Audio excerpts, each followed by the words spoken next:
You guys do that Chiefs for Change released an important report today called Breaking Through, Shattering the Glass Ceiling for Women Leaders. I see some of you reading it now, which is just fine. You ought to just take a quick scan. I'm not offended.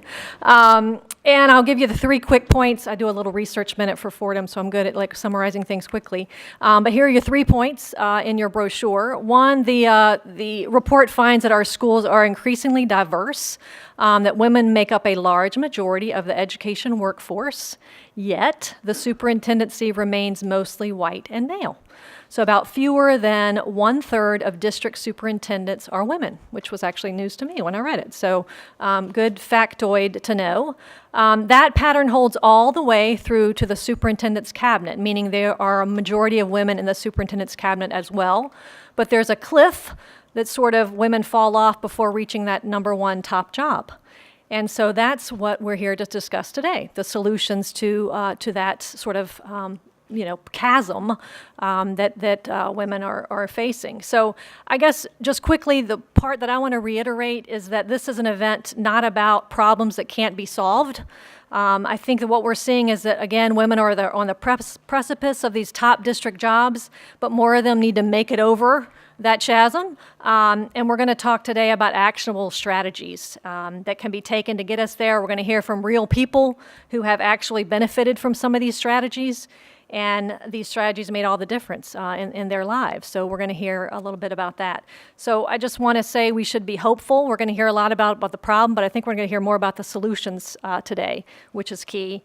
And I'm going to admit, this is my last little plug, I'm especially hopeful because UVA won the NCAA championship last night. Sorry, I'm a UVA alum. I thought it would never happen. It happened. So I have hope today. All right, I'm welcoming Hannah Skandera. She's the former New Mexico Secretary of Education and Chiefs for Change Chief in Residence. Hannah, take it away.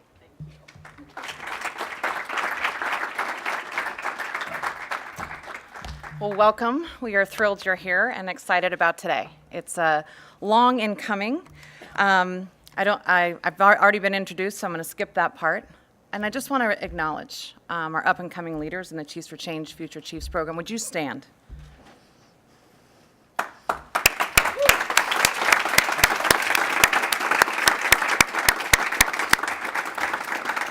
We're excited about you. Don't screw anything up. I say that with tongue-in-cheek because we all know any great leadership job is about taking risks and being humble in the midst of it, but courageous. And so we're excited about you because we know that's your commitment when you join the Future Chiefs program. And we have anticipation as each generation of next-gen leaders comes through, that their commitment is even greater and they're even more equipped than the last generation to deliver for our kids across this country. So welcome, and like I said, good luck to you.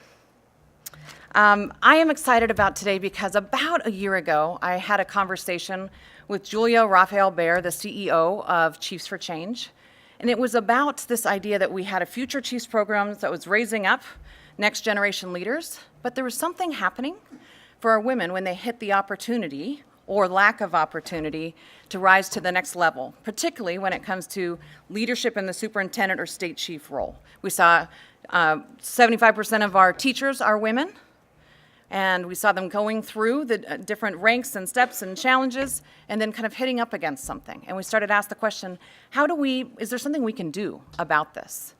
And I want to say I felt like when Erica kicked us off, she said, this is a day of good news and hope because it is. This is an opportunity. And I also want to say it's easy, and especially in this day and age in America, where we say, it's your problem, can you please fix this? Let me tell you how to do it. I kind of like doing that kind of stuff, but actually at the end of the day, it's our opportunity. And it's our opportunity as leaders as we think about how we raise up next generation of women, and particularly women of color, but also it's our opportunity as women in these roles and looking to these roles. There's a responsibility and an opportunity for all of us in this, and I just want to highlight that. It is too easy, too often, to say, I hope you take care of this over there, and not think about our own personal responsibility. And I say that as a woman, and so I say that to the women leaders in this room. Let's own that and raise the roof on it. No pun intended, since we're talking about glass ceilings. And I do want to just highlight a couple other things. The report that just came out today there's some clear things we can do to make a difference. So let's take those opportunities and seize the moment. Too often we take reports and they sit on a shelf. And we can't afford to do that in our country, and when it comes to leadership, especially in our schools and in our communities and our states. I'll give you a quick sneak preview on our program today. First off, in just a minute, I'll be introducing Governor Susana Martinez. She will be followed by a panel moderated by Erica Green of the New York Times.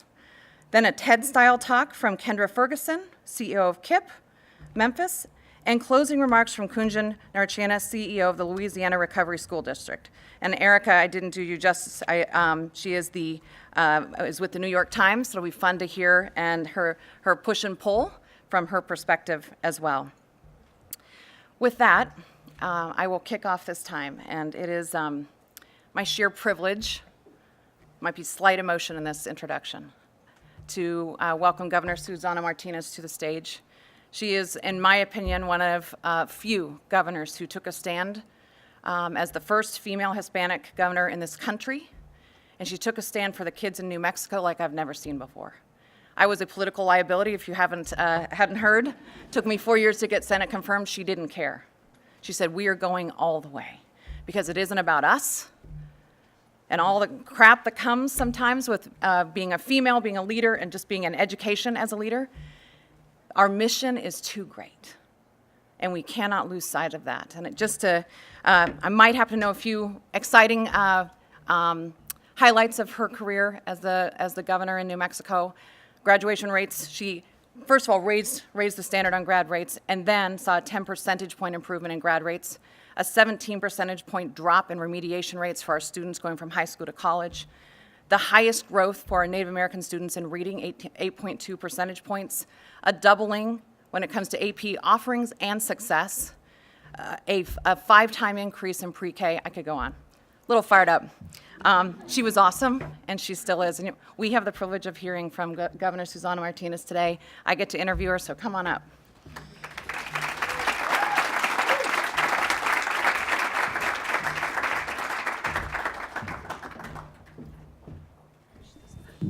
And yes, the high heel, instead of a flat shoe, it has the point and a heel. But that's a liability over there. Good afternoon, Governor. Good afternoon, Hannah. So just starting out, would love to get your reaction to the fact that females face a glass ceiling, even in a mostly female field like education. Why do you think that is? What can be done about it? Is it someone's fault? You know, I was the first female prosecutor in my state. So lots of men, and all the law enforcement officers, 98% of them that I worked with from all sorts of agencies, they were men. But I decided to be a prosecutor because I had a mission. I had a mission to fight for the kids. I had a mission because I specialized in the prosecution of people who hurt children. Sexual abuse, physical abuse, killing kids. And that was a mission that then I learned about the education process. I understand there's a glass ceiling, but I was one that didn't want to acknowledge it was there. I wanted to tap on it every chance I got. And so I did, because I felt it was my responsibility to move forward and say, I am good at what I do, and I am going to push for this position. And because I'm a woman of color, hopefully there will be children who will want to look at what I have done and then move on to being governor, but not because I didn't take advantage of the education that's available. I went to law school. I went to college law school, became a prosecutor, I was a lawyer, and then I went on to be the governor of the state of New Mexico. First female, first Hispanic female in the country, and I broke the ceiling. And to look back, I think there are little girls that are going to get to see that. And they'll see that in you. They'll see that in you chiefs. They want mentors. But to wallow in, God, it's so hard, I'm a woman, and, they don't accept minorities, and bullshit. It's maybe true, But we can change that. We can make that difference and say, I'm in, and I'm forging forward, and I'm smart, and I can get this done. We can't wallow in that. We've got to say, I have a responsibility to take this on and do it. And of course, education is an enormous, important part of as you grow up and the challenges that come with that. Right. You grew up on the southern border in a law enforcement family, and then your parents started and ran a security guard business. How did you go from being a security guard at your parents' small business in college to the governor's office in New Mexico? And what are some of the lessons learned along the way? Well, first of all, I'm a fighter. And of course, my upbringing had a lot to do with that. My great-grandfather was part of the Mexican Revolution with Pancho Villa to get away from the dictatorship. He was a general.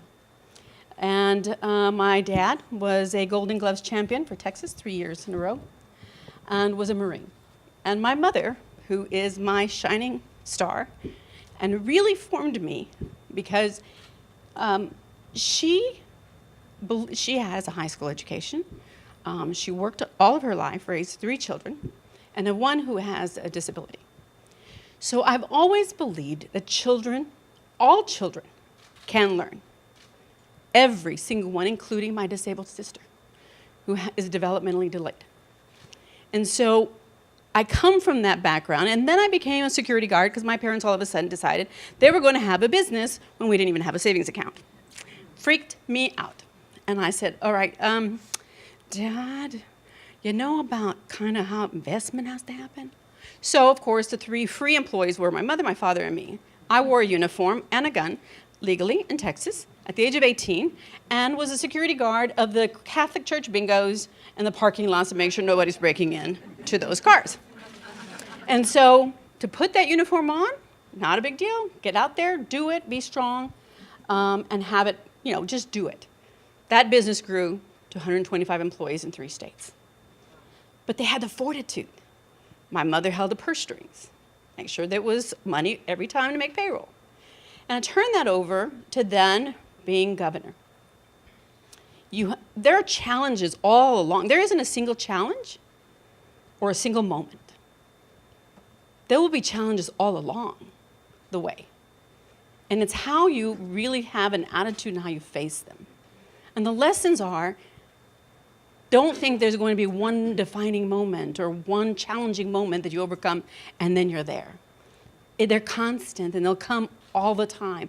I mean, Hannah, when she introduced me and said, she was a liability, I put my political capital in this woman and said, you have so much political capital, and where are you going to put it? Once you're up there and you're in any leadership position, and I'll tell you to the women, to put your hand down and raise other women up and mentor them and teach them the ropes, that is so much appreciated by other women.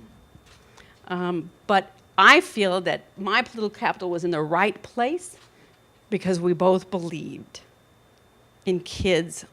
All kids can learn, and we can raise the bar, and they're going to reach and meet that challenge, and they're going to graduate and be ready for a career or college. And so there's challenges constantly in your life. Again, don't let that define you. Show that when you overcome it, be the piece that it defines you. You basically answered this next question, but I want to just reiterate it. As we think about people dealing with gender and race barriers, they face a choice about where to put their energy. Into being twice as good and exceeding the world that exists today, or into trying to change the world so those barriers will be lower. Between those two, what do you advise people to do? You have to do both. They're not, you don't have to choose one or the other. I knew when I was a prosecutor, and that was my first job out of law school. And we had an amazing, 98% of law enforcement were men, and I had to prove myself. I really had to prove myself. And I worked twice as hard. And then I earned their respect. And I had to do that. I earned it, and I had to keep it. But then you're also going to look at the future and say, and what am I showing other females and females of color, minorities of any kind? What am I showing them? How the world can be different. So you can do both things. How you're going to change it and how you're going to change it for others in the future. I'll tell you a quick story. I'm at the grocery store as governor. And it's really interesting because people don't call me by the title. They call me Susana. And the little girls, they're just absolutely adorable. I love the kids. I'll have them in the cabinet room. We'll all sit down. I'll have classrooms of kids go in there. And I let them ask me anything they want. And of course, the first thing, how old are you? And you just go, yeah, 59. And so, and how much do you make? And there's a big seal behind me, and it gives a year like in the early 1900s when the seal was actually carved. Are you older than that? I'm like, really?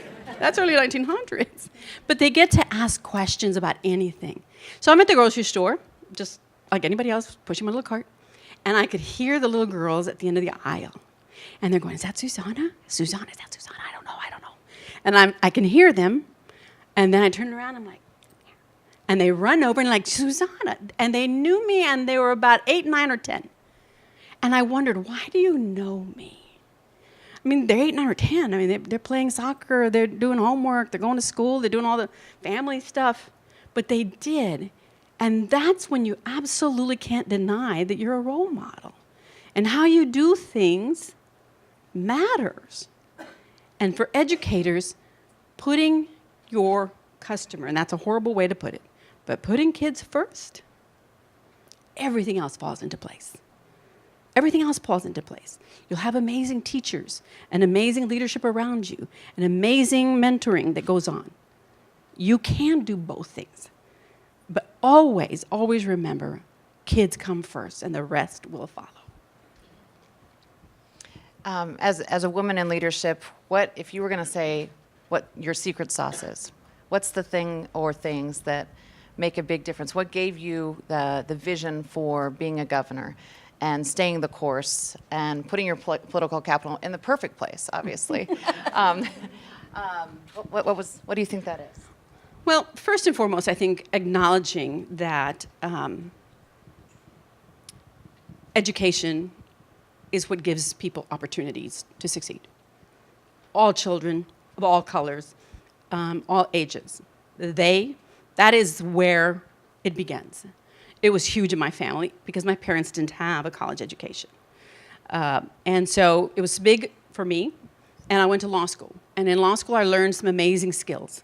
Skills to, debate, to compromise, to fight for those little ones that I represented in court, to make sure to hold people accountable. It's unfortunately that sometimes women are put in 2 categories. Men are assertive. Women are aggressive. Women, there's a shrill sometimes in them, or they're too wishy-washy and emotional. No, we can be all of it. We can be compassionate, and we can be strong. And as a prosecutor, I dealt with children who had died and been beaten to death. And I dealt with not a single family member standing behind them in the audience. I was the only one in there fighting for them. And yes, it would draw me to tears at times. But it also gave me the absolute fortitude to say, that's my mission, is to find accountability of who did this to this child. And having that mission and the passion behind it, then it's not even a job. But I had to be both things. There's a balance. You can be so tough that you become insensitive to what's around you, or so emotional that you can't do it reasonably and fairly. It always has to be a balance in your emotions and your toughness so that you continue to pave an amazing path as a leader. We have 6 new future chiefs, women, sitting in this audience. Yay! What's your advice to them? My advice is to certainly be passionate about your mission. I always believed in starting the sentence with, this is good for the kids because. Being able to put your capital out there for the kids, and sometimes it's against some special interest groups that you may not agree with. Or maybe you agree with, but it's policy-wise, it's not good for the kids and their success. And you have to be able to identify it. And then if the data, I believe strongly in data and the evidence. I was a prosecutor, I was a lawyer. So, I mean, if I might have a gut feeling that something's really wrong here and I believe X did it, but if I don't have the evidence or the data to support it, move on. But if the data is telling you this is good policy and this is how you implement it in your multicultural community versus it may not be so multicultural, how do you fit that into your community, the data, and follow that data? Because it's now been proven to be good policy. I tell you, follow that data and the research and be willing to have the courage to put out that political capital when it really matters. I'm going to tell you a quick story about a legislator. Someone who's responsible for making laws in our state was at a national conference and stood up and said, teachers in New Mexico don't know how to teach poor children. So what, are we already deciding at the kindergarten level who the winners are and losers are? Yeah. Because they said teachers don't know how. And I take issue with that. Our teachers do know how. She said that our kindergartners come with street fighting skills. Our poor kids. Now, we don't focus on those children to succeed. We're failing an enormous part of our population. And that's someone who's in leadership in our legislature. None of you who are our future leaders as superintendents can ever think that just because it may be kind of crappy at home or poor at home, that isn't their salvation, is to be given that great, amazing leadership. And also mentoring those kiddos to say, I can do that. I've had so many kids say, I want to be governor. And I said, okay, why don't you want to be president? And they're like, oh. I said, yes, think big. And then never stop fighting for that big dream that you have. Let me say, what would you say to men as they move into their leadership roles in education? You know, and I pointed that out a little bit earlier. Women tend to be pigeonholed. You're either too tough or too demanding or shrill or, they use the B word. Or they turn around and you're so emotional and oh my God, what's wrong with you? And you can't take a challenge. No, don't pigeonhole us. Because to be frank, I'm not sure that we pigeonhole men that way. And so we can be both and be successful. We can embrace both emotion and compassion when it's needed, and the toughness when it's needed, and marrying the two to make yourselves the amazing leaders that you can be. Marry those two things. When I went to Oklahoma University, I was in school at a time that not very many Hispanics existed in Great Norman, Oklahoma. Yeah. And so I felt really alone and really isolated. It was tough. As prosecutors, I'd enter a room for meetings and a sea of men. And I was strong. I held my staff accountable. I held people accountable. I wanted to make sure that they held me accountable. Made me a better person. Made me better at what I was doing. So don't pigeonhole us. But make sure that you're looking at that person as a whole and what we bring to the table and what we have to offer. Because we have amazing ideas. The diversification is also an asset to bring the best of everything for those kiddos.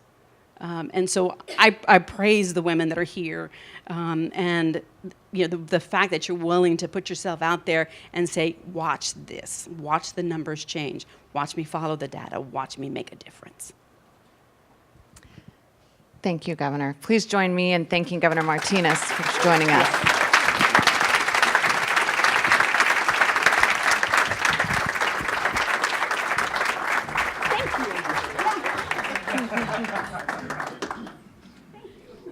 Doesn't mean we don't need help off the stage with 4-inch heels.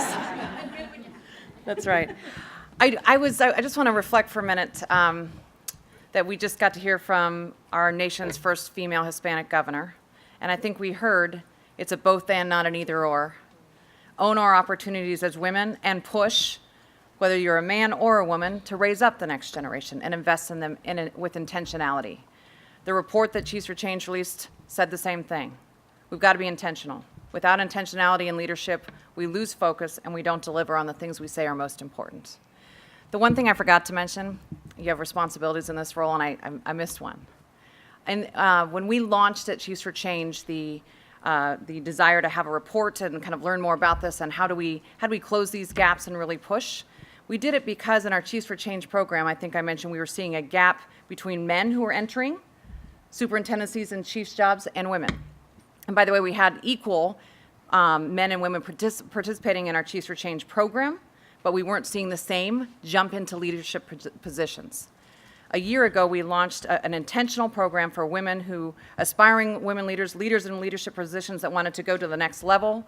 And I can tell you that we've tripled the number of women leaders going into leadership positions, not looking for them, going into them. And some of them you're hearing today. And I think there is something about whenever you go, you read a report, you go back to your stuff, and you get consumed, and you forget to be intentional about the things that you say are important. So I wanted to highlight that Chiefs for Change has made that a key part of their mission, and I'm proud that they can say they're making some true success and strides in that space as well.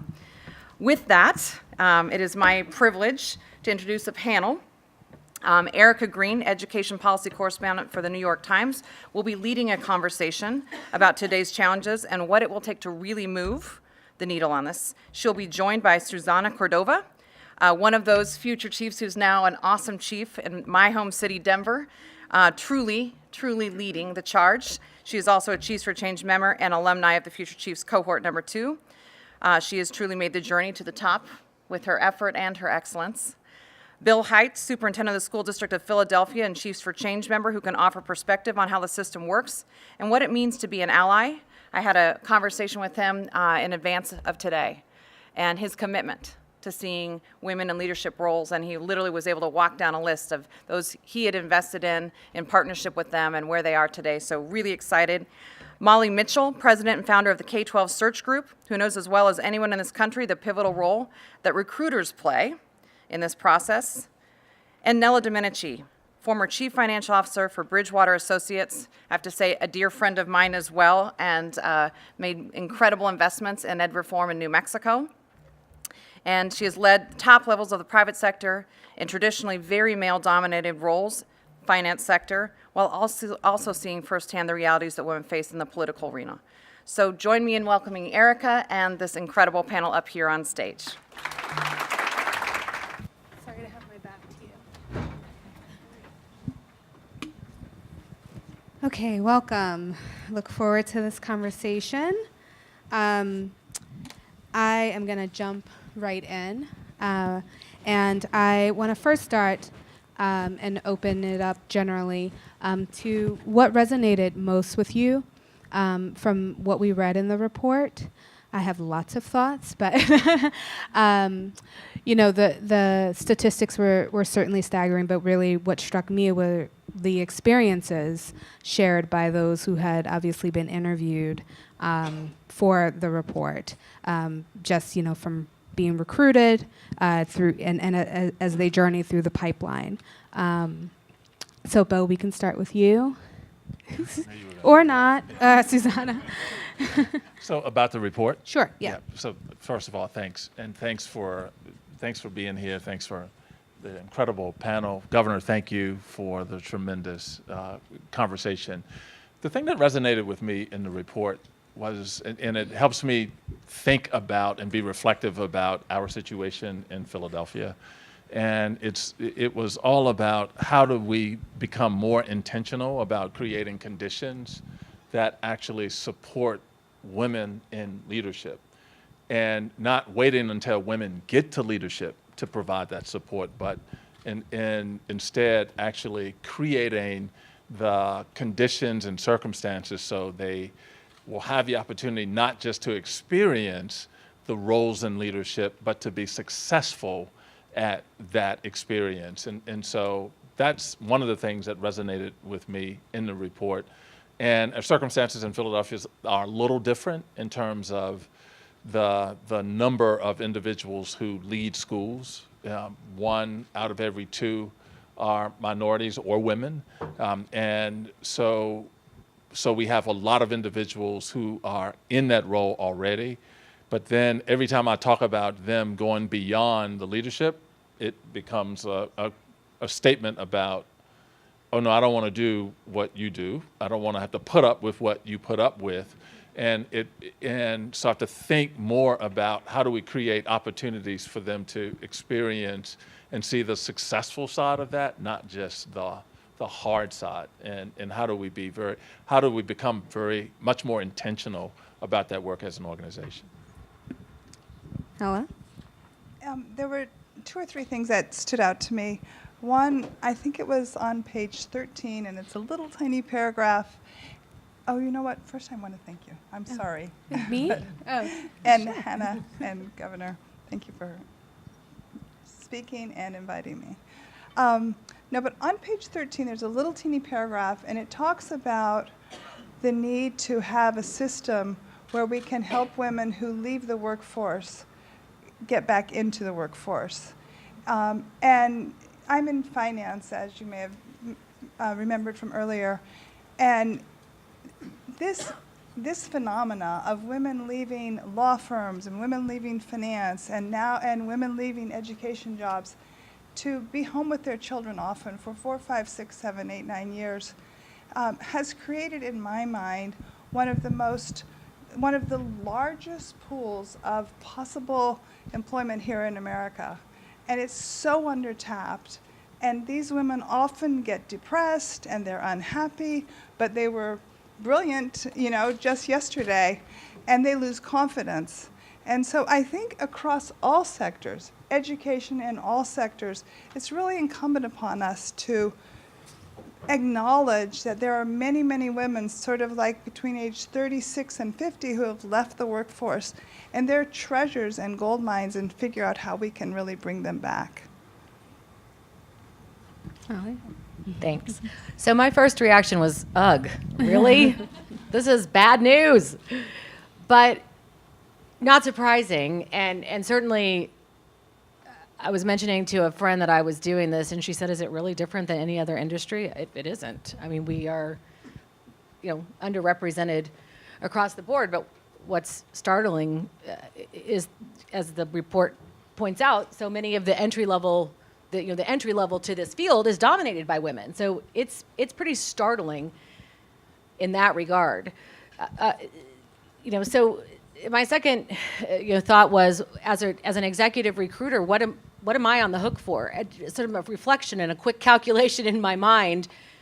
Are we doing enough? What can we really hold ourselves accountable for? Is this about us? Is this about the boards? Is it about other things? And I really had a chance to reflect on that. And sort of recognize we've had a lot of conversations with boards about diverse panels, but that has really centered largely on people of color, as opposed to a truly diverse panel of candidates. And so I gave myself a little crap because I was kind of going with that, like, we have this great panel, and look, it's so diverse, and there's really aren't women. Very many on there being represented. And so what's my role in pushing back with boards? And how do I help them see the realities around, if this really matters to you, what is it going to take to get, you might have to wait a long time. You might have to do some things differently. So. Well, what was interesting to me is the point that most searches are dominated by males. So I guess you're... No, well, let me just, I can clarify that. So okay. The search firms that conduct traditional superintendent searches are white male dominated. Mm-hmm. The search firms that conduct in the charter sector, which is what I do, are all females. Mm-hmm. Yeah. I mean, we could talk about that over a glass of wine. But we should. But I think that's really telling because I get asked probably once a year to do a traditional superintendent search, and I always say, not just no, hell no, not doing it. Oh, we'll come Because- back. Well, Come back to that. Yeah. And so, and I think there's some analogs between why I wouldn't want to step up and do it and why women don't want to step up and do the job. So it's real interesting to see that difference. I think that's it's certainly a difficulty. I think in the search firms that do the traditional soup searches, it's a very white male dominated sector. Susanna? So probably the thing that stood out to me the most in reading it was this concept that women are the majority of cabinets and still not taking that next step to apply for the job or to be selected for the job. That really struck me, and it struck me a lot in thinking about my own career and like how long I was on a cabinet and my own reflections around having been second in a district for a long time and now stepping in, and like how desperate I am to have somebody of my caliber as a second. Now, I really don't think I understood my value or my worth in what I did for my superintendent when I was his deputy. And, frankly, when I think back to sort of like all of the difficult situations I stepped into, all of the, the challenging community events that I led, all of the, staff issues that I supervised and led, I don't think I realized how much value I was bringing to the table when I was a deputy. And that strikes me too, because the report discussed how women were often seen as dependable when they are in those positions versus a leader. And I'd love to explore how you're treated now as the superintendent versus the second in command. Bill, I wanted to go back to you. You have several women running some of your biggest, sections of your portfolio in your district. Are any of them, you think, prepared to take your job? They all are. Yeah, they all are. The question is, would they Will want they? to take it, Right. Or would they take it? And so it was interesting because after we had a prep call, and after the prep call, I actually asked. I said, "So I want to make Yay. sure I'm not crazy." And I have a cabinet of 14 people, and all but 3 are women. And they run the largest segments of our portfolio. They run operations, my chief of staff. They run academics, and so I went back and asked, and in fact, I shared the report, the draft of it. It was embargoed. Yeah, I know. I shared the draft. I said it was draft, and I said, so give me your thoughts on the report. Yeah. And it was interesting because it had everything from perhaps we are smart for not wanting to do that, to are there other opportunities to be role models in the organization for young people because of the portfolios that they run, and would they rather do that than doing the types of things, which then helped me think more about the conditions once again. And if all they see are individuals who are screaming at me or protesting or doing something that's unpleasant. Or having you quoted in the paper. Right. Or being quoted in the paper, Yeah. or whatever. I mean, or shutting the meetings down. And if that's all they see, and if that's all they experience, then I wouldn't want to do that either. However, there are opportunities for individuals to actually experience success in the role. And we have to ensure, I say we collectively, I'm talking about male and female superintendents and everybody else. We have to all provide that experience for individuals that we think can do this work. And I do think that as I reflect on this, as Molly and Susanna were talking, I was thinking about the people who have asked to shadow or to follow me. And with the exception of a couple of students, all of them have been males. And the women who have shadowed, I've asked to shadow and said, like, you may want to come shadow and experience this. But the individuals who have, and this goes back to when I was not too far from here in Prince George's County, most individuals who were asking to have that experience were males. And so it is also incumbent upon us to ensure that the women on our respective teams also get that experience. And so the women that were on my team who have now become superintendents in other places, they had opportunities to shadow other colleagues and other women in the role, but was pushing them out to do that. And I think that's part of creating conditions for individuals to think about themselves and to see other strong and capable and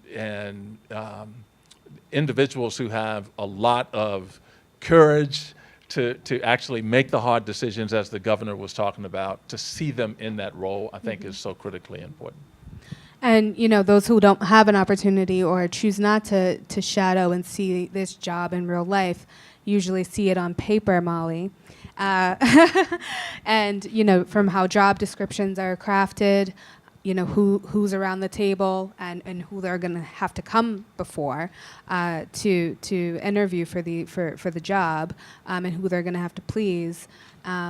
What role do you have in preparing them for that? I mean, can you talk about this is a gatekeeper role, right? It all starts there. Yes, I think it is an important partnership between a board and a search consultant.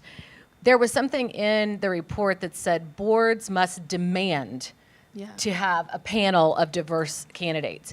Well, search firms have to show up with their track record and strategy for delivering that too. It's not just a board saying, well, I demand you do this. We need to show up having that, that ability and that track record. But I can't show up and give you that as a board if you don't do your part. And so how I see that manifested is as simple as, and I think someone talked about this in the report, I just sent 2 women in to interview the search committee, 3 white men, 1 Latina woman, 1 white woman. Okay, we can do better than this. This is unacceptable. I mean, let's just start with the basics. You can't have a search committee that is predominantly male if you want to attract women to go work for you. And as the board, you are their boss. You have to be the kind of boss that someone wants to work for, or they will say no. So I think that is really critical that I try to help boards understand. You have to show up too. The second thing you have to do is you have to be willing to wait. You have to be willing to take the time necessary to bring together a diverse panel.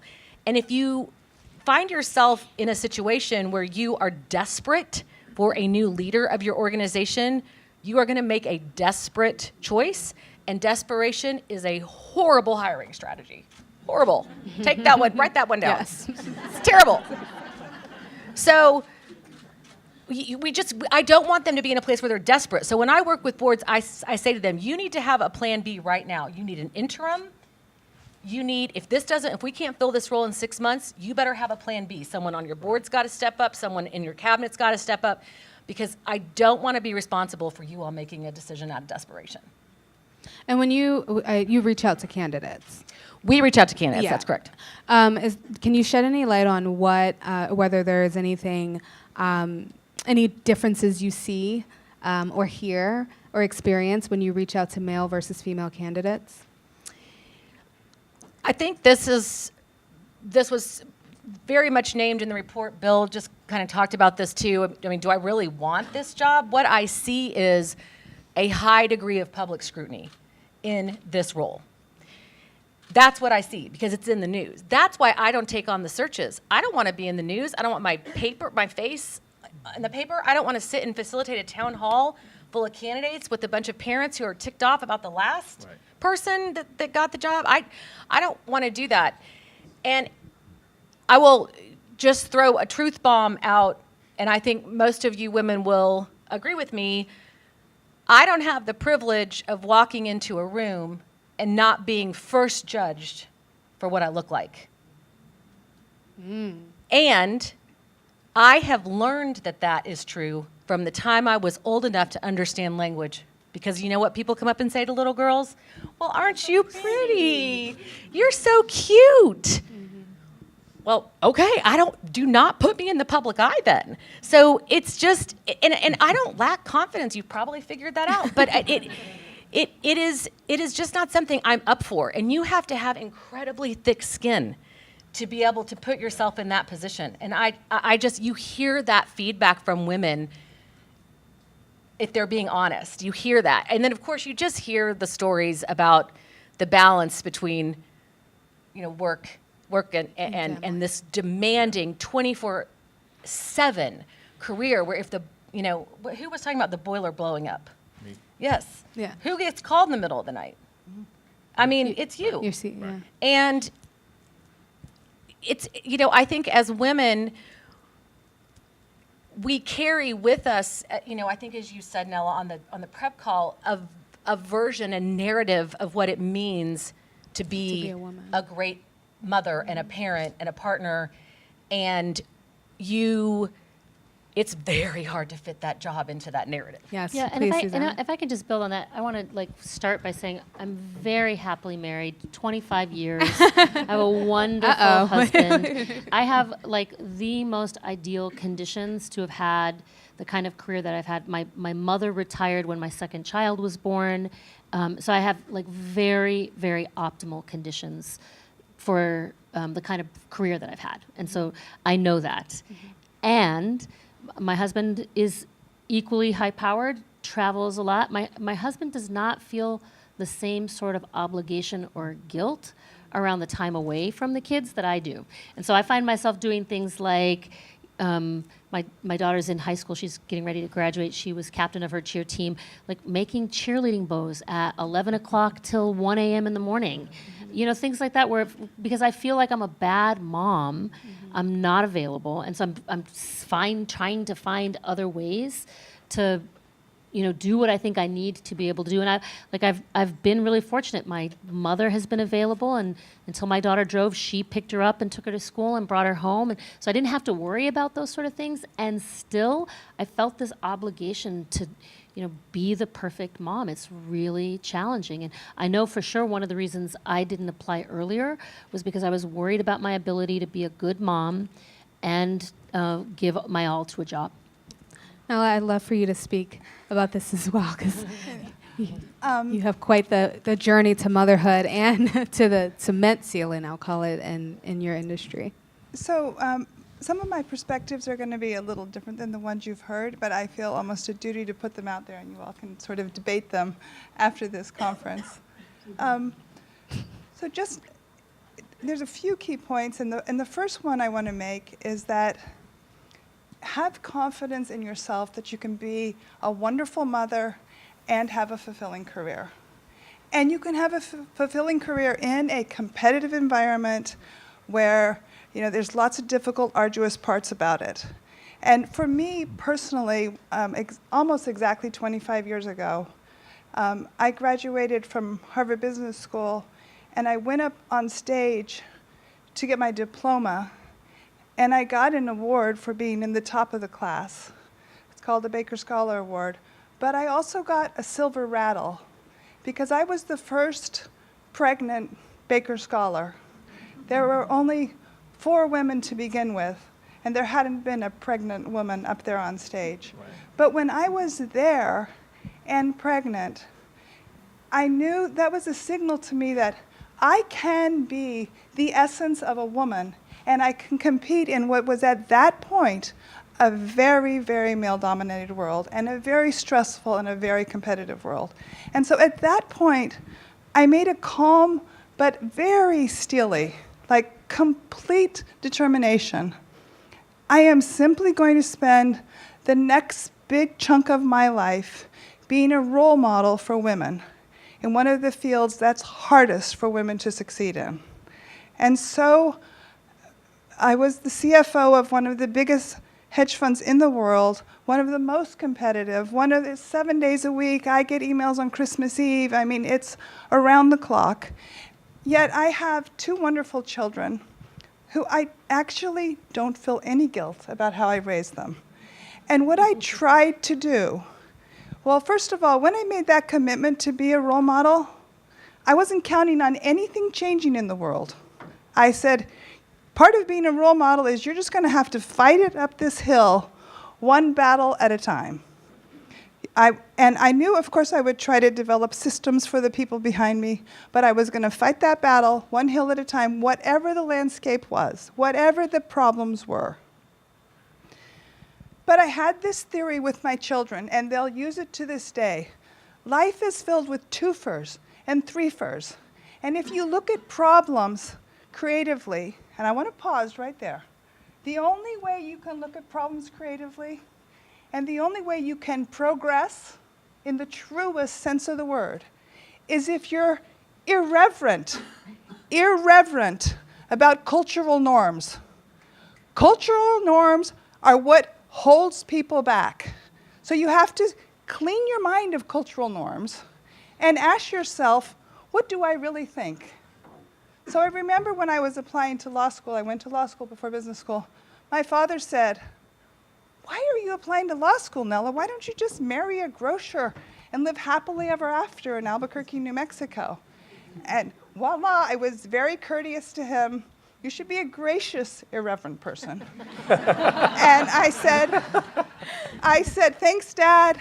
And I never asked him again for career advice because I knew I really needed not to hear that. I needed to be irreverent to it, and I needed to ask myself, can I do this? Do I want to do it?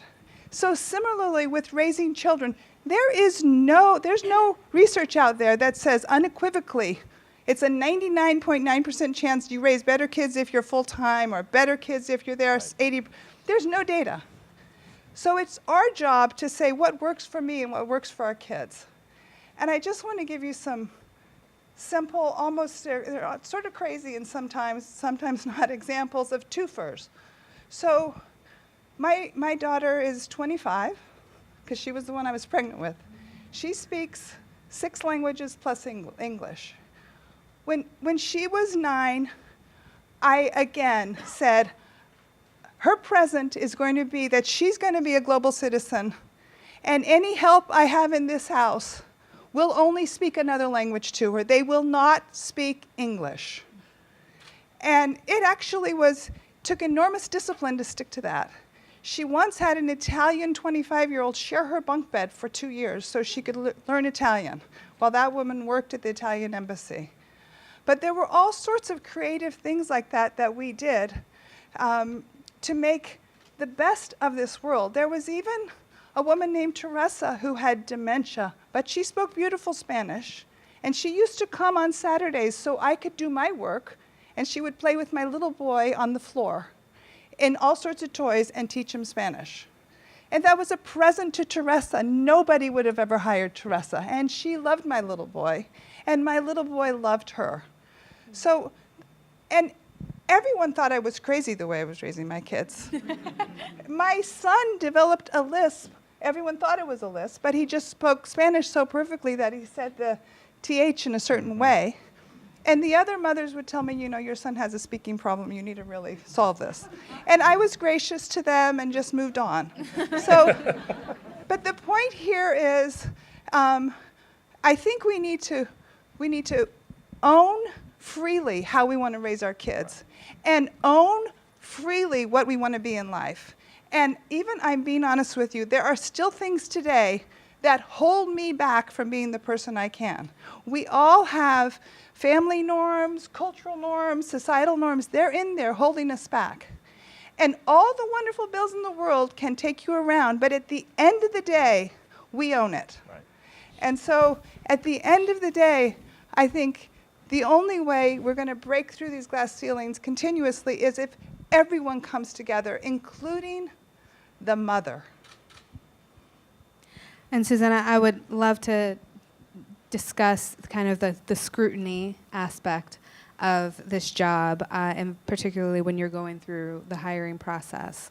I did a little research and just to learn more about you, and in a number of stories, I found little tidbits that, in light of reading this report and learning what the statistics look like, I was kind of, it all kind of made sense, right? So first, you have children in your district. I do, yeah. So that was a consideration for you, as you told me. And what were you concerned about there? Can you? Well, you know, my daughter's a senior in high school, and she's certainly her own person and has her own beliefs. She attends a school. As I was applying for the job, I knew it was very likely that we would be headed toward a teacher strike. Her advisor was the MC at all of the teacher rallies during the strike. So I knew she was going to be in an environment where this was going to get talked about. Like, the strike was going to be talked about, how I appeared in negotiations was going to be talked about, how the decisions that we landed on, what they were was going to get talked about. And so, I definitely was, it was a consideration for me. What's her experience going to be like? It's her senior year, right? I mean, like, what your parents' job is way less important to you when you're a senior than your senior year is. Right. And Yeah. so I wanted to make sure that she could have a good senior year. And then your hiring process ended on an interesting note, where you were the last surviving candidate, and you and you expressed that was unfortunate, because you wished that there would be no lingering doubt that you got your job on merit, and not just because you were the last one standing. And I was hoping that you could talk a little bit about that. Sure. Yeah, and it was certainly not lost on me that if you had taken my district that I had worked in for 30 years now, Yeah. and plopped it in some other place and put out a candidate profile that they were looking for, the candidate profile that they used, it would have described me. But having grown up inside the district made it a lot harder for that description to align with how people saw me. And so that was definitely one of the things, like, as I would listen to forums, they'd say, we want somebody who's been a teacher and has, significant experience in schools. And I was like, check. We want somebody who's had great supervision over, portions of the district. I was like, okay, I manage $400 million, check. And so, like, you could just go straight down the list, and virtually we want somebody bilingual. We want somebody who has a track record of closing achievement gaps. It's like, okay, check. I've done these things. And yet it was really hard to show up in a way that allowed people to see me. Now, I don't know if that's because I'm internal. I don't know if that's because I'm Latina. I don't know if that's because I'm a woman. I couldn't tell you. But I do know that my experience inside my own district was certainly one where I think it was very challenging to show up in a way that allowed people to see me for who I was. The other thing that was really interesting was, I worked for the previous superintendent for 10 years, who is a white, privileged man from DC. And I've never in my life had so many people tell me that I was a carbon copy of him. And it was one of those things where it's just like, I just don't get this. There are parts of it that I understand. You work for somebody for a long time, you definitely get associated with that administration and those decisions. But even as I would name very concretely ways in which I differed, it was surprising to me how limited people were in their ability to see me for me, and what I bring to the table that is very, very, very different. Yeah. Can I just add something real quick about the search firm perspective on that? We have a problem in that what I think happens with boards when they conduct a search, first of all, it's really expensive. And that just equates to, you better deliver, because I'm spending a lot of money, so I better get something out of this. But I think sometimes the guiding principle behind doing an external search is that there's someone better out there. Right. There's someone better than who we have here. And we are expected to deliver a panel of unicorns. And I truly sit and have this conversation with boards where I say, you realize unicorns are not real. You must not let perfect be the enemy of good. you have really good people here, but what you've unfortunately failed to do is prepare them systematically to be the CEO, to be the superintendent. The money in education around leadership development flows into the schools. We have so many organizations that are funding teacher prep and leadership development, and then you get in that central office and it all dries up, and no one is exposing you to what you need to be exposed to be a unicorn. You have to practically be a unicorn to lead these systems. And so Or you need some unicorn goggles. yeah, something. Because sometimes the unicorn is right there. Yeah. And I'll say, what if I just brought you a unicorn like without the horn? Like if it, so I think that succession planning, to me, from this report, if you want to talk about a lever, take that anywhere from $60,000 to $150,000 you're going to pay a search firm for, I don't know, may not even be a good outcome, may not even be the right outcome for your district, and invest it into supporting people, and especially intentionally women, right? If you want to solve this problem before they get into this spot, make them ready. There's just so few people who are really ready to take this job on, and we're not doing it right. So, I would love to just put myself out of the business of doing CEO and superintendent searches. Well, it's also interesting because, Susana was number 2. I've covered superintendents in a nearby city. That, I dealt with cabinet level women most of the time when I needed information. It was the chief of staff, the chief academic officer. Came time to pick a new superintendent. They both were passed over. And one of them, I would say, was passed over because she was the ride or die hatchet man for her superintendent. She made the tough calls. She was the one who was thrown into the paper to be quoted when things went downhill. What a setup for success that was. And I saw in the coverage of your hiring that some of your decisions were then turned around and used against you. I'm trying to provide some linkage here that we have several women in cabinet level positions, which is great, and they're talented and they get the work done, and they are reliable and deliberate, and then when it comes time, it doesn't work in their favor, and I'm not saying that happens all over the place. I just know a couple of instances that I've seen firsthand. So that's fascinating. And Susana, your husband's job even came up. Sure. Yeah, and that was actually really surprising. Yeah. And one of the things I think that I really had not experienced sort of an ism in a long time. When I first became a teacher, I remember really acutely feeling what it was like to be a minority on a staff. And then over time, some of that sort of went away, but it wasn't really until this process, applying for a job as a superintendent, where I really intensely felt that ism again around being a woman. Mm-hmm. And so it, was asked questions around how can you be new? My husband is an investment banker who does quite a bit of work in charter school finance. How can you be neutral in making decisions if your husband does this work? And, my husband and I talked about that. My husband has never once been asked, your wife is a K-12 administrator. How can we be confident that your advocacy for charter schools is going to be real? My job has never once come up in his career.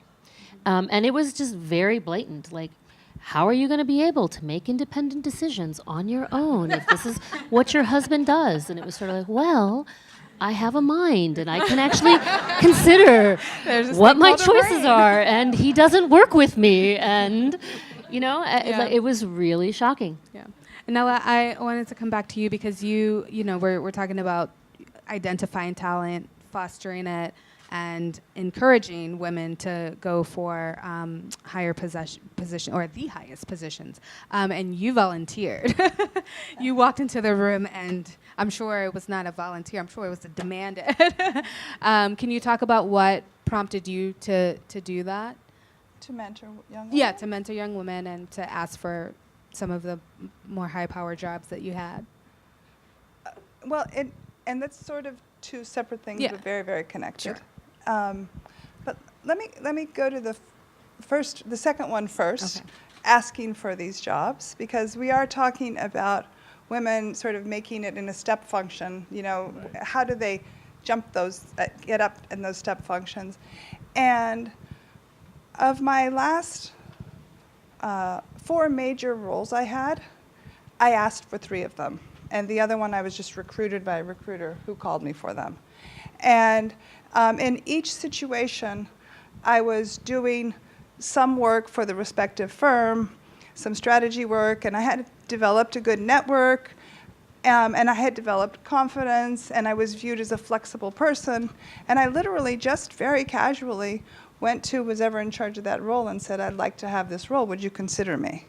And even in my last role where I was CFO, I went into the office of Ray Dalio. Some of you may have seen him on 60 Minutes this Sunday. And I went into his office. They had never had a CFO. They'd only had a department head of finance. But I had been helping Ray design his C-suite.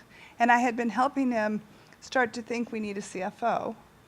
And I had also told Ray, I'm really a finance person, and I'm not doing enough finance. So I'd sort of, warmed things up. But I just went into his office and said, Ray, there's only one role I want here, and I'd want to be the CFO. And he even asked me, why do you want to be the CFO, Nella? And I said, because my goal is to be a role model for women, and I need this job to finish that ladder. And he said, wow, I really respect that. And he said yes. But if I hadn't raised my hand, if I hadn't asked for that, I could have been down a completely different path, which would have been actually much harder work. Right.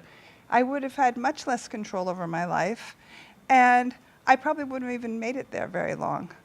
And so just to give you another example, I was doing a strategic plan at a big investment bank, and we realized we needed to create a new department. And I slept on it, and I went back to work the next day and said to the more senior person at the time, the head of investment banking, a very senior president-type role, and said, that role we're looking for, this department we're trying to create in mergers and acquisitions, I'd like to be the head of that. And he, of course, said, yes, absolutely, you can do that. So it took almost no time for them to say yes in my case. But if I hadn't asked, I wouldn't have gotten it. So I don't use my life as it's not going to be the same for everybody, but I do think encouraging yourself to ask, to raise your hand, and encouraging other women to raise their hand, even before the role's definitely needed, but to start telling people, this is what I want to be in 2 years, this is what I want to be in 3 years. It helps them look at you differently. And as women, we have to remember, if we can't see ourselves that way, other people won't see us that way. So we have to first see ourselves as the CFO, as the head, and then other people will buy into that image. And Bill, really quickly, I wanted to ask you, your role as an ally is pretty important, it's particularly where you sit. And there was a part of the report that discussed the importance of having a man in the room who can speak up for you, which I kind of resented. Be real, but it is important. And so I'd like to know, going forward, right, what this has taught you about your role as an ally to your cabinet level officials, to some of the women who work for you who you do think can take your job or any other job, and how this has maybe enlightened you a bit as you move forward. Yeah, it's enlightened me a lot. I mean, I think that, I want to go back to a point that was made earlier, and I think Molly was talking about, we have to set people up for success, and it's not setting them up for success if, in fact, they're taking on some of the hardest things in the organization. But it's also what we communicate to people, and even to our children sometimes. And like the whole notion of you're so cute, right? And that communicates something. And I just remember we were having an event, a teacher recruitment event, and one of the principals brought some second graders to talk about why it was important to come work for her school in particular. And I remember this little second grader. She had a sweatshirt on that said "Future Principal," and I thought, so someone had communicated to her that is something that's possible. And I think this has to start long before individuals get into cabinet roles. But it's what we communicate in the organization about the opportunities for women, for people of color, and how do we create those opportunities to experience leadership throughout the organization, regardless of where people are in the organization. And so that it doesn't become a product of a position, but instead it's an experience so that more people actually are having those traits and they have access to those experiences. So how I think about it is really from conditions now.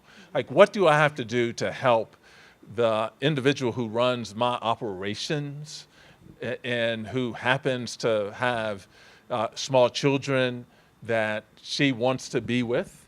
And so why am I requiring everybody to be present at a meeting when she could be just as present from somewhere else where she's actually watching or sitting out watching her boys play softball or baseball or whatever they're doing? And it's allowed me to think about the conditions that way.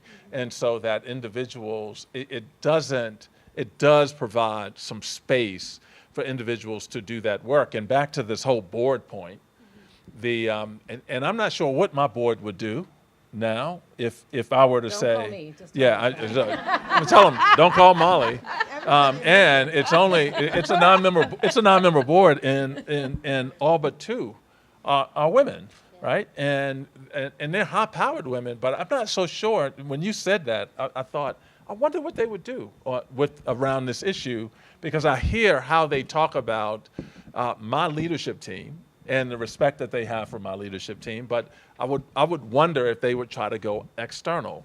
And I'm going to have that conversation now that I've had this experience. But I do think that as we think about this work, it is also ensuring that we are very intentional about, look, here's the makeup. Here's what we need. I want women. I generally say I want women and minorities. Mm-hmm. But what I say most is I want talented individuals in these roles. Mm-hmm. And the talent, then I let the talent speak for itself. And so that runs agnostic to gender or anything else. It is, these are the most talented individuals. And I would say on my 14-member cabinet, 11 of the 14 are women, and they're the most talented in those roles. Represent. So can I Yes, just wanna add just, one no, thing go to what ahead, Bill yeah. said. I'd like you all to just say, I love that the report ended with, what will you do after? Yeah, well, and That's- I like panels where someone gives me something I can do. And so what will we do? Well, I would say personally, I'm going to tell you what to do. One of the things that I read about is that the confidence gap was in this report, but that the confidence gap may be BS. Just go look that up. There's an Atlantic article about it, right, that we're actually very confident. But there's a backlash when we act confident in our organizations, right? So we don't act confident. So one of the suggestions it made, which I love this, is normalize self-promotion in your organization so that women don't have to stand out when they say, yeah, look at me, check, check, check. I did all those things. And one of the tips that they gave for doing that is when you sit down with your cabinet and you start, you start everything by saying, what's one thing you accomplished since the last time we were in this cabinet meeting? Go around the table. I just thought that was really interesting. The confidence gap, I think we've got plenty of confidence. I got a very serious sign. I know, I saw that. It was like, stop. Stop, Robin. Okay, really quickly. I know, wow. Okay, really quickly, what will you do, Nella? After this report? To unclog this pipeline to the top. I do think it's a combination. You need to have a lot of succession planning and mentoring. But at the end of the day, you can take the horse to water, but the horse won't drink. And so going back to your point earlier, you asked me about mentoring. I have mentored hundreds of women, but lots of them, with all the mentoring and all the support, they still choose to divert and take a different path, and it may be a wonderful path. But so I think as we take this money that you're suggesting and create the support system that you're suggesting and identify these women who need to jump up to the next level, we need to be honest and say, which of those women are really able to have a steel spine and to endure through this process and really deep down want to? And Susanna? My commitment is to do exactly what Chiefs did for me, which is not just mentor people, but sponsor them. And I know that I am in the seat that I'm in now as superintendent because of the support that I had. There were so many times when I would have given up, except for the sponsorship of people who had been there, who knew more than I knew, and who are actively telling me, you got this. Great. Okay. Am I good? Thank you. Thank you guys so much. Thank you for our wonderful panelists. Great conversation.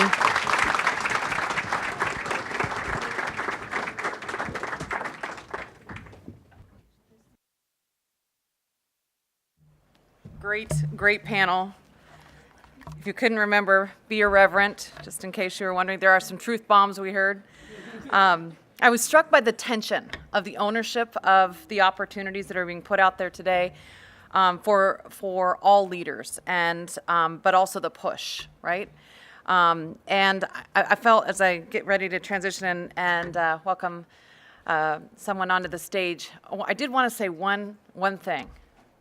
It is awesome and fun to be a leader as well. So if you're in your chair going, holy expletive, they just confirmed, definitely don't pursue that. I just want to say, yeah, it is a hell of a lot of work and all the things that we've heard today, but it is awesome. And it's an amazing gift, opportunity. It's humbling and doesn't come along to everyone. So in the midst of your wrestle, and how you promote and or how you seize, or be irreverent or push, don't forget that there is so much joy. It is a privilege to raise up the next generation, and that is what education leaders get to do. So thought I'd put that out there in the midst of this. It's my privilege to introduce Dr. Kendra Ferguson. Dr. Ferguson is the Chief Executive Officer of KIPP Memphis, a 7-school charter management organization that is part of the KIPP National Network of Schools. She serves as a member and coach for educational leaders around the U.S. Her doctoral dissertation focused on barriers to executive success for African American women. So please join me in welcoming Dr. Ferguson to the stage.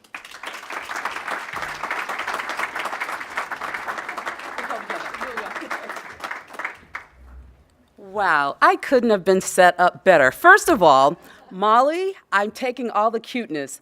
I don't mind anyone ever telling me I'm cute. When I go into schools and the kids say, you are so pretty, I'm like, thank you. So I will take it. And the talk of sponsorship is actually what I wrote my dissertation on. I'm a mother, I'm a sister, I'm a daughter, I'm a successful executive, and far too many times when I would go in rooms where decisions were being made for Black and brown children, I was the only Black woman in the room. Handful of times there was another Black woman or a brown woman, but I would be there by myself. It did not feel good because I knew that every single woman that I was working with, Black, Latino, white, was working hard. Hard work, and you know I'm from KIPP, so work hard, be nice. Hard work is not enough. You need the help of someone, and that's in the way of a sponsor. I had the privilege of having a sponsor to help me along, many sponsors to help me along the way. But I want to talk a little bit about the cost of working hard.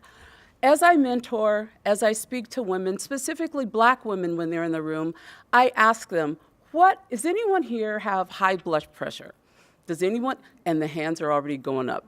Does anyone here have high blood pressure? Are you pre-diabetic? Are you on the verge? That hard work in doing it by yourself takes a toll. None of us were made to do things by ourselves. And so I look to thinking about sponsorship. And a sponsor is a bit more than a mentor. A sponsor has some power, has some credibility, has access, has opportunity, and they look at you and decide they're going to use that on your behalf. They see something in you, your skills, your competencies, your unique you, and they decide to open a door for you. I had that happen to me by a wonderful man, Lee Shulman. He was he still may be, but at the time, he was the president of the Carnegie Foundation. And he was a former, one of my professors in college. And I said, Lee, I'd like to get a doctoral degree. He said, well, come on in, let's have a chit chat. So he began to tell me what he saw in me, which types of doctoral programs he thought would be good for me. And he said, well, what do you think? So my voice was always in the room. He then said, well, let me call a friend. So he picked up the phone and called Dr. Janet Holmgren. She happened to be the president of Mills College. So a sponsor takes their credibility and they use it on your behalf. I didn't even know what to do. I had never met a college president. So I went in, met with her, talked to her. I, at that time, decided that I didn't want to do my doctoral degree then, but I did 10 years later. So his investment paid off. So being sponsored really has been life-changing for me and has helped me along my success. It became clear that it was my turn because I was now in the room. I got the title, CEO, but before, when I was at the chief level, how was I going to, I think there was an old movie say, pay it forward. But how was I going to sponsor other people? So there was, we were talking about the unicorns. So our region, I worked in the Bay Area, we needed a school leader. We couldn't find a school leader within our network who had been, who's ready. But I talked to one of our assistant principals. I said, do you ever want to be a school leader? She said, no. I said, do you ever want to lead this school? She said, no. I said, oh boy. I said, well, what do you want to do? I want to be a superintendent. I said, well, how are you going to be a superintendent if you don't want to lead the school? No, I don't want to lead this school. I want to lead a school, but I want to build my own staff. 18 months later, she was a principal of her own school. 3 years later, she was the managing director of schools. In July, she will be the chief academic officer, and she will be a superintendent. She may decide she want to do something else, but as long as I can pour into her life, she will be a superintendent. One of the things that the panel said that I want to just put an exclamation point on, and that is asking. My father, Chester Lee Ferguson, used to say, if you don't ASK, you don't GET.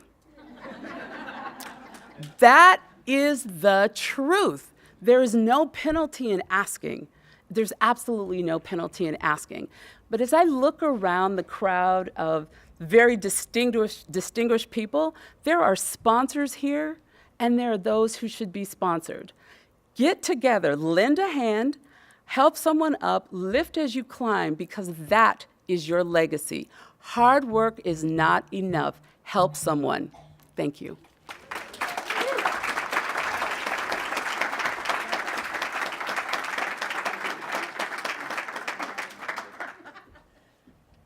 Let's just be clear, Dr. Ferguson made it off the stage without the sign that says stop. Yes. There should be an award for that. I was struck when we were talking about the Future Chiefs program and the Women in Leadership program of Chiefs for Change. That is its sole intent. Be a sponsor, create a network that creates sponsors so that we continue to grow great leaders across this country in the education space. For a little humor, I was reminded when Bill Hite said, he saw the future principal teacher t-shirt.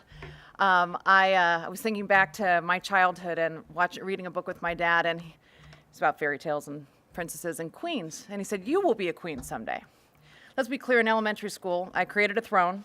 No joke. Those who know me will laugh at this. And I did create princesses and princes and a whole subject and staff, and we had goals in our kingdom, and got them done. So just have no doubt that naming it matters. So with that, it is my true privilege to introduce Kunjan Narchi. I'm butchering your name, Kunjan. I have known Kunjan for several years now, and she is a great leader. And I am proud to call her not just friend, but colleague. Just for someone who, when I think about a woman, this may not be the right terminology in a group like this, but I'm going to say it anyway, she kicks ass and takes names for kids every day. And that takes courage and commitment. She is a Chiefs for Change member as well, and she is CEO of the Louisiana Recovery School District, where she oversees the unification of the schools in New Orleans and statewide school improvement efforts. She is also an alumni of our Future Chiefs cohort #1. So join me in welcoming Kunjan.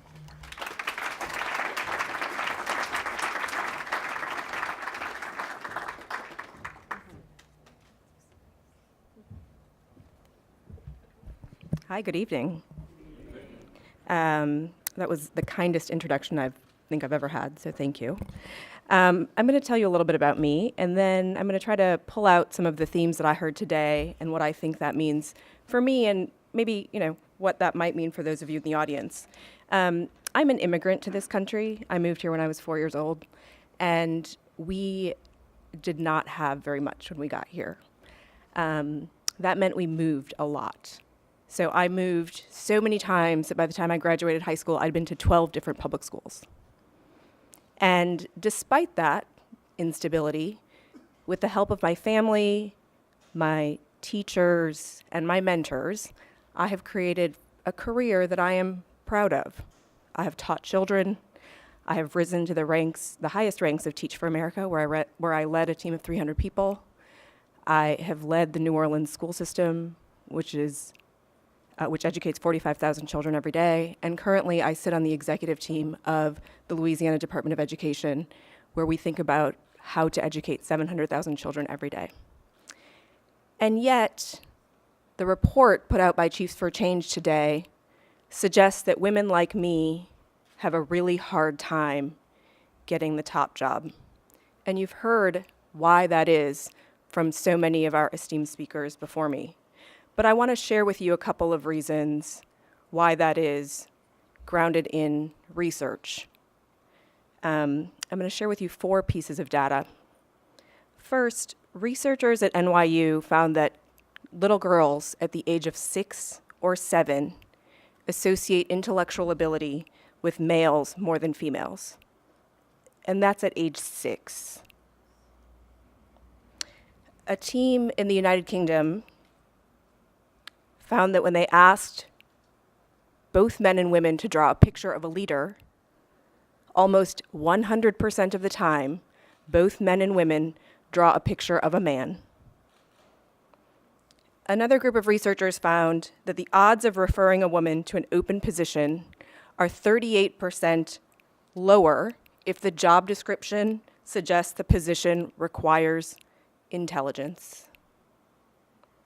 And finally, the Pew Research Center published a report last year that showed that about 70% of people believe that being ambitious, assertive, and decisive helps a man gain the top job.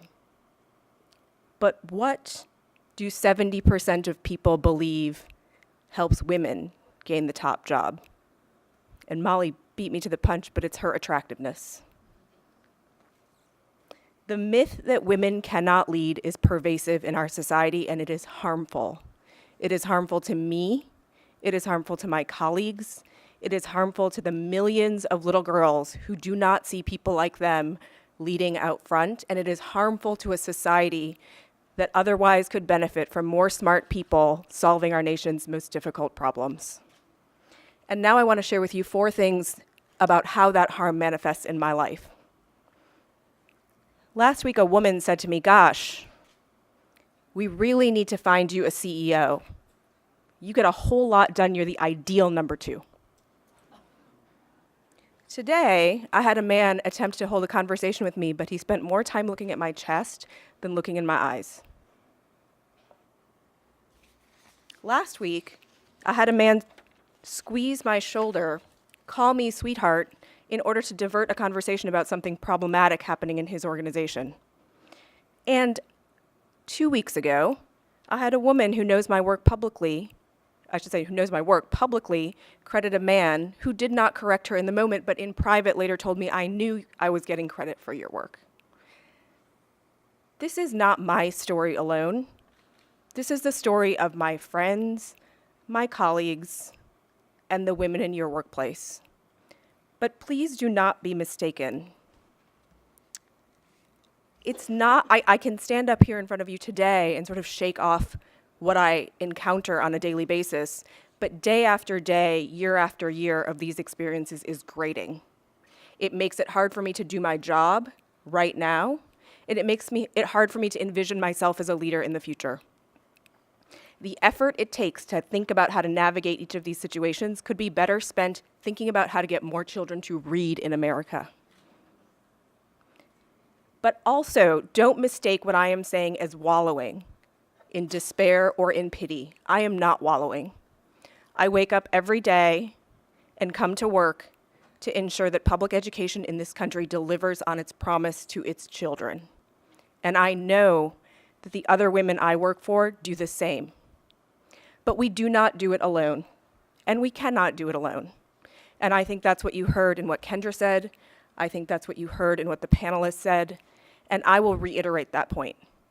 I can navigate the complexities of what I encounter every day because I have friends, colleagues, and sponsors who every day help me to understand how to pick myself up and keep moving forward. You heard Kendra talk about sponsorship, and you heard Susana talk about sponsorship, actually. I have many sponsors, some of whom are in this room today, who help me prepare for this event. I have sponsors who believe in me, and I have sponsors who give me access to the ideas, the resources, and the people I never would have had access to before. I have sponsors that guide me through my daily challenges and who help me plan for my next steps in the long term. And so what does that mean for the people here in this room? It means if you need a sponsor, you should ask for one. And if you don't like the one you have, ask for another one, because there are people here who want to play that role for you. And if you are someone here who has privilege and access, find 1, 2, 3, 5 women to sponsor and hold yourself accountable to getting those women on the leadership path that they want to be on. Help them build their networks, help them navigate the confusing world of work, help them promote themselves, and help them gain access to the power structures that they don't have access to and may not even know exist in our country. All of us together can create a different experience for women and children in our country. And we have to do it for the sake of the future of America. It is imperative that we figure out how to create networks that support all of the women in your workplaces and in mine. I want to thank you for being here. I want to thank you for your time. And I also want to thank the future chiefs who are here for all the work they're doing. And I believe that this message lives in your hearts based on the discussions that we had earlier. So again, I want to congratulate them and recognize them for their accomplishments and their future work. And so let's give them a round of applause.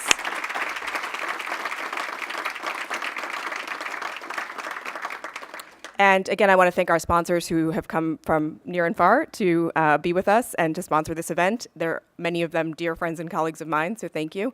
And I'd ask that you join me for, and all of our speakers, for a cocktail, and you can do that right through that door. So thank you again, and have a great evening.